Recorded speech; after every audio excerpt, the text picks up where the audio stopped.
also completed my masters in sculpture.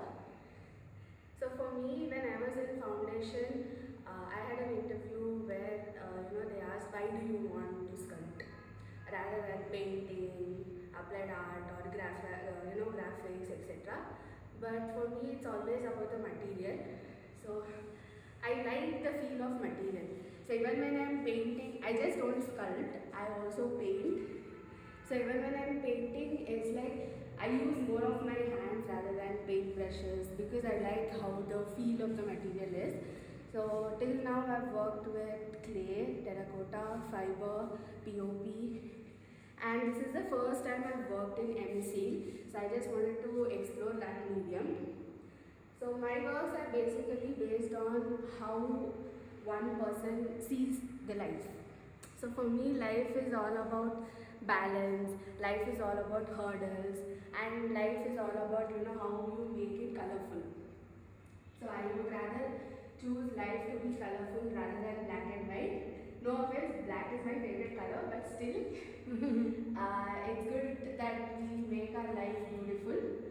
So for me, from the past 2 years,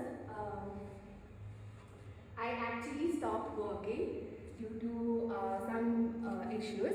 But when I got to know that the show is happening, I was very happy that the curator contacted me that okay, we are doing such a show, why don't you come?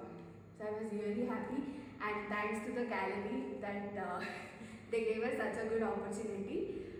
So here in my works, what I show is, so this work is basically how a person's thought is stuck.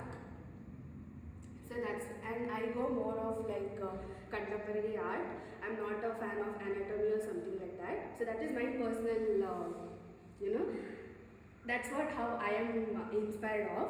So here the pedestal, it is placed in this way because I want to show people that life is a balance. It cannot always be happy, it cannot always be sad. In a day you can feel many emotions.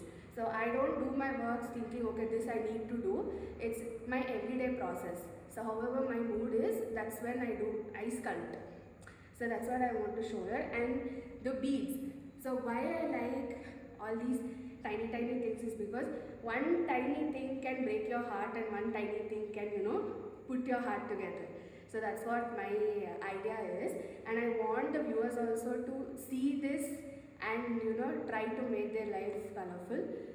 So talking about the scale, yes, I do enjoy making tiny things like small scale, but I also have a passion of doing a huge work. So recently in masters I took a challenge. So I worked with terracotta without any parts or anything. So it was a one huge 5 feet sculpture, and yes, it is again contemporary. So it was one whole piece with walls inside and hollow. So the time when I baked it, yes, I found it a little difficult, and there were cracks also on my work, but it's fine. Everything is experience. So it didn't give me like, oh, I need to stop working with that medium. But yes, I do want to continue with terracotta. Apart from that, I also want to work with our old traditional materials. For example, not only clay, I want to work with where our grandmothers used to work, like stitching, quilling, knitting. So I want to get all these things to my sculpture to show the tradition and how important these things were back then. So yeah, that's it. Thank you everyone.